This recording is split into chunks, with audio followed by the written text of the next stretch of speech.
Yun. What's up guys? Kumusta? Ano ba sasabihin ko?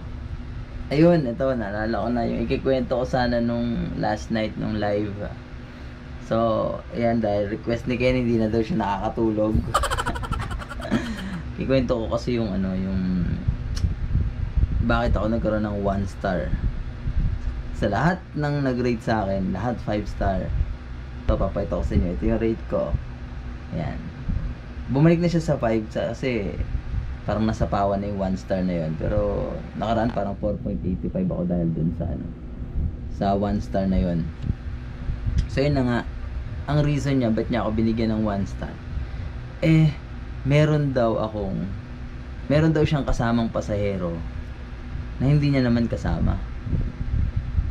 So nung mabasa ko yun, sabi ko, naalala ko yung ano, yung tatay namin. Naalala ko yung tatay namin kasi yung tatay namin mahilig yun sumakay sa sasakyan. Gusto nun laging mamasyal nung buhay pa.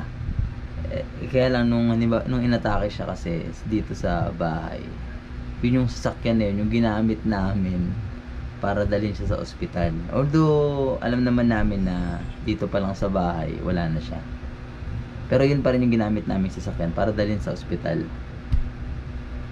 Kaya siguro yun yung nakita niyang pasahero na kasama niya.